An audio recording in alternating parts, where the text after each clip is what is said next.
Hello, 161. After looking through your initial basic website assignments, I decided it'd probably be a good idea to show you a bit more about how to handle different graphical elements on your website, specifically how to bring in your site IDs that you built earlier in the class.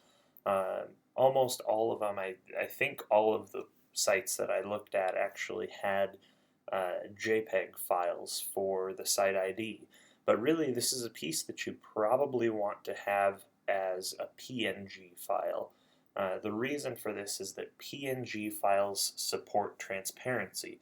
So if I take my site ID right here and put it on a website that has a blue background or has a photo background, it'll have a white box around it as a JPEG.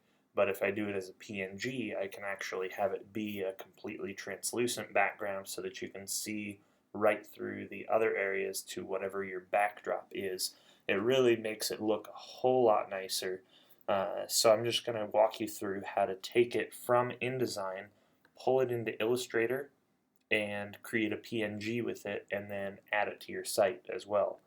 So the first thing you do is just select all of the elements that are involved in your site ID. I just have these two elements right here.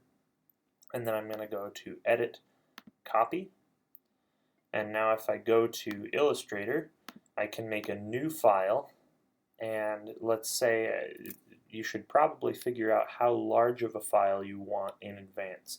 So I'm going to say that this is a 300 pixel by 175 pixel canvas, right? So we have our width and our height. And I want this to be fairly small. It's not going to be a huge part of my site at all. So we'll set that up and then say OK. And now we have our little canvas here. And I can go Edit, Paste, and paste that element directly from InDesign into Illustrator. And you see that this is still a vector-based piece of artwork. If I hold down Shift and drag this out, I can size it up. You'll want to make it fill whatever canvas you made. So this 300 pixel canvas, I'm going to push it to pretty close to the edge there, you can see. And I'll zoom out with Command minus or Control minus on a PC. And now we've got our PNG file.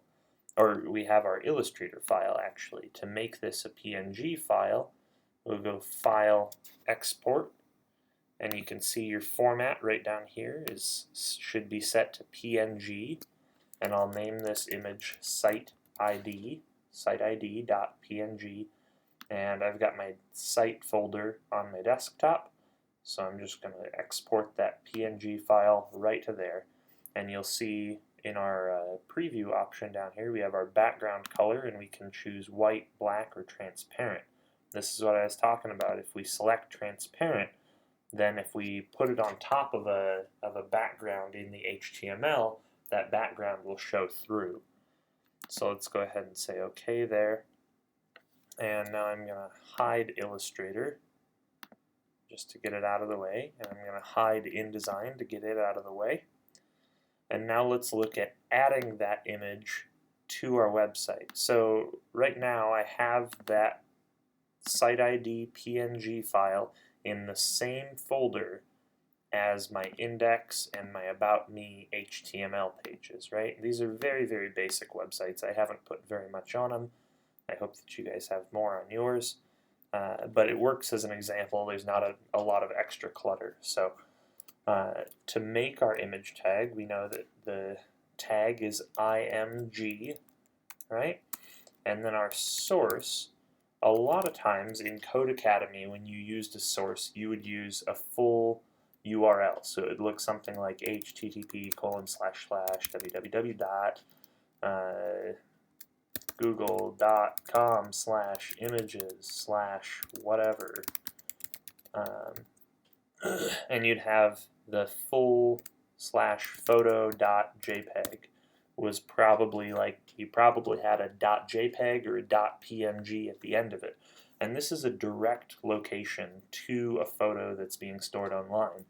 So you can do this, or if it's a photo that you're uploading as well, we can actually use a relative location. And to do this, we actually get this nice little shortcut in our code where we can just use the file name. So I can say SiteID.png,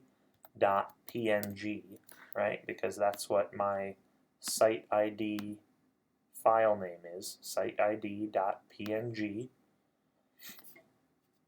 And that's all we need for our source. There's a couple other elements that we need to make sure we include with our image tags, specifically this alt attribute, which is an accessibility thing. It's important for both if the image doesn't load on the page and also for, in the case of any users who might be blind, this is a very, very important piece of the website.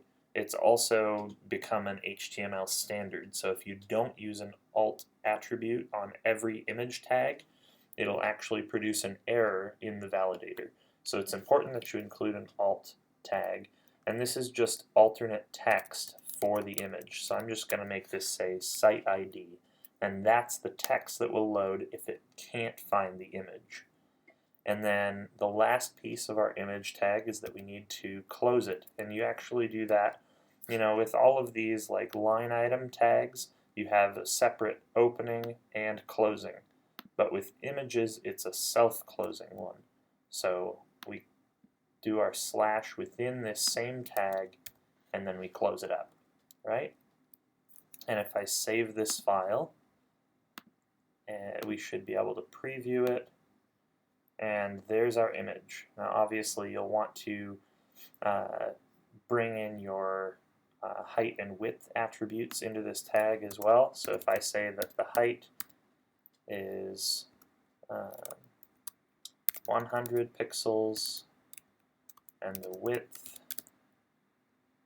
well, let's leave the width alone for right now. Save it, and there you go. It resized it down, and the width actually was brought with the height, and it maintained the aspect ratio. So if you want to maintain the aspect ratio, you can change just one of those attributes and it'll change the other one accordingly. So now you can see we have our image there, and if we want to turn it into a link, we would just encase it in these a space href tags, which I think you guys did in Code Academy as well. So I could say a href www.stephenkane.com. This isn't actually my domain. I'm not sure where it goes. You'll want to use your domain for this. So whatever your domain that you purchased is, you'll want to include that on this ahref tag. But then that link will take you back to your home page, right? Alright, I hope this was useful, and I hope that you guys can build proper image tags and pull images in of your own in this fashion. Then the only additional trick that you need to be aware of is that those image files, whatever you're using, need to be uploaded to the web space along with your HTML files.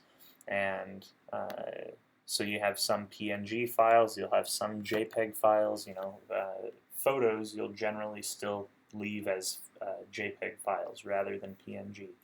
But all of the design work that you've done in InDesign, you'll probably want to go through this process of turning them into PNG files unless it is a perfect square frame.